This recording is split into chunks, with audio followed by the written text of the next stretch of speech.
గురుబ్రహ్మ ప్రేక్షకులకు నమస్కారం అండి. ఈ వీడియోలో 2025 నుండి 2026 వరకు కన్యా రాశి వారికి ఆదాయం, వ్యయం, రాజపూజ్యం, అవమానం ఎంతుంది?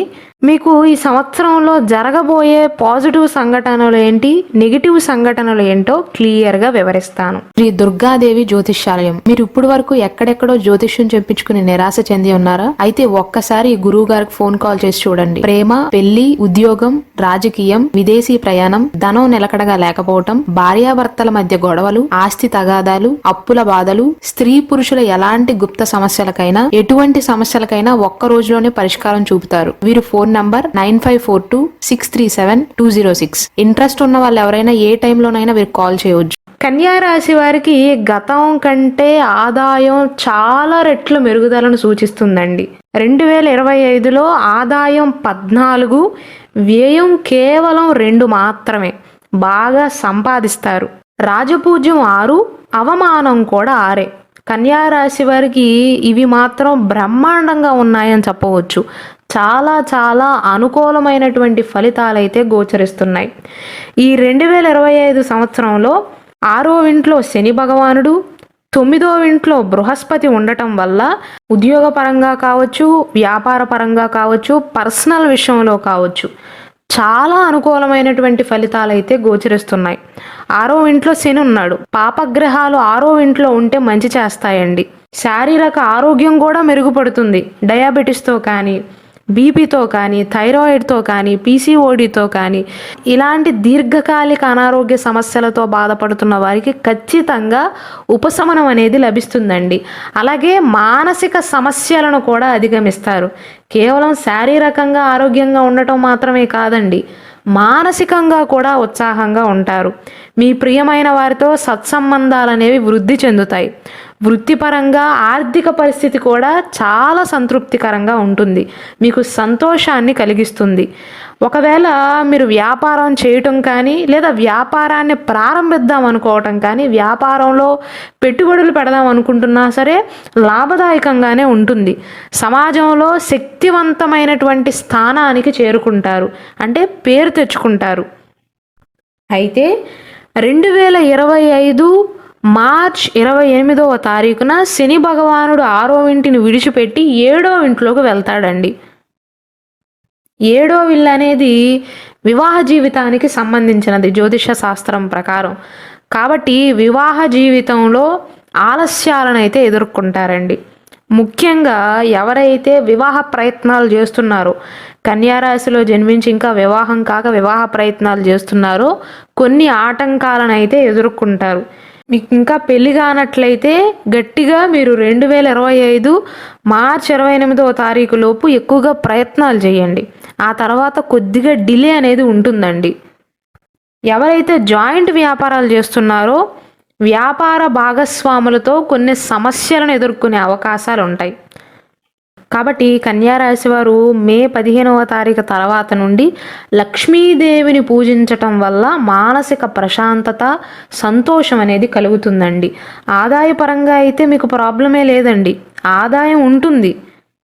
గతం కంటే చాలా బాగా సంపాదించగలుగుతారు. అయితే వివాహ విషయంలోనే ఆలస్యం అనేది ఎదురవుతుంది. పార్ట్నర్షిప్ వ్యాపారాలు చేసేవారికి వారి పార్ట్నర్కి వారికి మధ్య కాన్ఫ్లిక్ట్స్ వచ్చే అవకాశాలు ఉన్నాయి. విభేదాలు వచ్చే అవకాశాలు ఉన్నాయండి. 2025 మార్చి వరకు మీకు చాలా అనుకూలంగా ఉంటుంది. 2025 మార్చి 28వ తారీఖు తర్వాత నుండి 2025 మే 15వ తారీఖు మధ్య కాలంలో అబోవ్ యావరేజ్గా ఉంటుంది. 2025 మే 15వ తారీఖు తర్వాత నుండి కొన్ని విషయాలలో అననుకూల ఫలితాలు అనేవి కనిపిస్తున్నాయి. టోటల్గా నెగిటివ్ అయితే కాదండి. మెయిన్గా శారీరక ఆరోగ్యాలు కాదు, మానసికంగా ఇబ్బంది పడతారు. అంటే మే మాసం తర్వాత కన్యారాశి వారిలో ఆత్మవిశ్వాసం తగ్గటం కానీ, ఆహారం టైం టు టైం తీసుకోలేకపోవటం కానీ ఇలాంటివి ఎదురవుతాయి. మే మాసం వరకు మాత్రం జీవిత భాగస్వామితో, పిల్లలతో, అత్తమామలతో, తల్లిదండ్రులతో మంచి సంబంధాలను కలిగి ఉంటారు. సంతోషాన్ని అనుభవిస్తారు. మే మాసం వరకు మీరు వెనక్కి తిరిగి చూసుకోవాల్సిన అవసరం లేదండి. ఒకవేళ కన్యా రాశి వారు కొత్త ఇంటిని కొనుగోలు చేద్దాం అనుకుంటున్నా, ప్లాట్లు కానీ, ఫ్లాట్లు కానీ, స్థిరాస్తులు కానీ ఇటువంటివి కొనుగోలు చేద్దాం అనుకుంటున్నట్లయితే మే మాసం లోపు అటువంటి ప్రయత్నాలు చేయండి. ఆ తర్వాత కొన్ని విషయాల్లో ఆటంకాలు సూచిస్తున్నాయి కాబట్టి మే మాసం లోపు వ్యాపారంలో పెట్టుబడి పెడదామన్నా పెట్టండి, ఏమైనా కొనుగోలు చేద్దామన్నా కొనుగోలు చేయండి. అద్భుతమైనటువంటి సమయంగా చెప్పవచ్చు. ఒకవేళ కన్యా రాశి వారు విదేశాలలో చదువుకుంటున్నా, విదేశాలలో ఉద్యోగ వ్యాపారాలు చేసి స్థిరపడినా మే మాసంలోపు ఇండియా రావటం కానీ, స్వదేశానికి రావటం కానీ, అత్తమామలను కానీ, తల్లిదండ్రులను కానీ కలవటం కానీ, వారితో చక్కగా కాలక్షేపం చేయటం కానీ, మంచి సమయాన్ని గడపటం కానీ జరుగుతుంది. మే 15వ తారీఖు తర్వాత నుండి గురుగ్రహం మిథున రాశిలోకి వెళ్తాడండి. మిథున రాశికి అధిపతి అయినటువంటి బుధుడు, గురువు ఈ రెండు శత్రుగ్రహాలు కాబట్టి ఇంతకు ముందున్నంత అనుకూలత అనేది మే మాసం తర్వాత ఉండదు. అలానే ఎక్కువ ప్రతికూల ఫలితాలు కూడా ఉండవండి, మిశ్రమంగా ఉంటుంది, యావరేజ్ కాలంగా చెప్పవచ్చు. మే 30వ తారీఖున రాహు కుంభంలో, కేతువేమో సింహరాశిలో ఉంటాడు. ఈ రెండు గ్రహాల యొక్క సంచారం అయితే శుభప్రదమే. నిలిచిపోయిన డబ్బు కూడా తిరిగి వస్తుంది. శత్రువులపైన విజయాన్ని సాధించే అవకాశాలు ఉంటాయి. మిమ్మల్ని ఎవరైతే వ్యతిరేకిస్తారో వారందరి నాశనాన్ని మీరు చూస్తారు. ఆర్థిక పరంగా అయితే ఈ సంవత్సరం చాలా ప్రోత్సాహకరంగా ఉంటుందండి. ఆర్థికంగా ఎటువంటి సమస్యలు కనిపించట్లేదు. అయితే మే మాసం తర్వాత నుండి భౌతిక సుఖాల కోసం, భౌతిక సౌకర్యాల కోసం ఎక్కువగా డబ్బుని ఖర్చు చేసే అవకాశాలు ఉంటాయి. డబ్బు సంపాదించడానికైతే అనేక బంగారు అవకాశాలను పొందుతారు. కుటుంబంలో సంతోషం ఉంటుంది. మే వరకు ఆదాయంలో పెరుగుదల ఉంటుంది, వ్యాపారంలో లాభం ఉంటుంది. చాలా తక్కువ శ్రమతోనే మంచి మొత్తాన్ని సంపాదిస్తారు. అలానే స్త్రీలు కూడా సొంతంగా వాళ్ళ కాళ్ళ మీద వారు నిలబడతారు, కొత్త పనులను ప్రారంభిస్తారు, సంపాదించడాన్ని మొదలు పెడతారు, కుటుంబ సభ్యుల యొక్క మద్దతును పొందుతారు, వ్యాపారంలో పురోగతిని సాధిస్తారు. ఉద్యోగస్తులకు వారి కార్యాలయంలో ఇంక్రిమెంట్లు పొందే అవకాశాలు ఉంటాయి, పురోగతి ఉంటుంది. ఆరోగ్య లాభం, ధన లాభం సూచిస్తుంది. నూతన గృహ లాభ సూచనలు కూడా ఉన్నాయండి.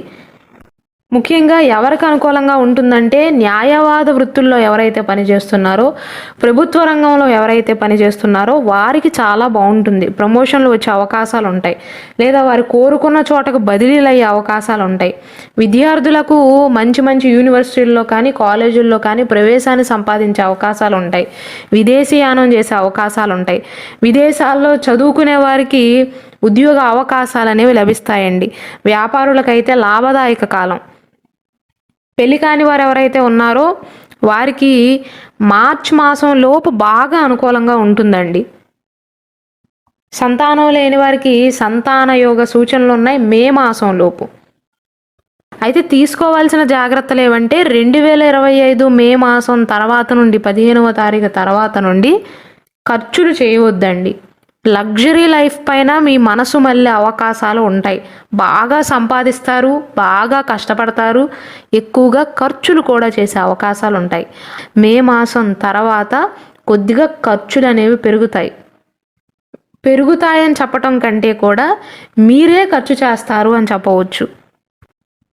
అలానే జీవిత భాగస్వామికి మీకు మధ్య ఈగో క్లాషెస్ వచ్చే అవకాశాలు ఉంటాయి కాబట్టి ఆ విషయంలో జాగ్రత్తలు తీసుకోండి.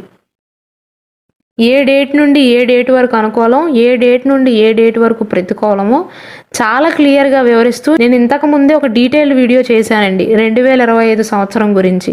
దయచేసి దానిని కూడా వీక్షించండి.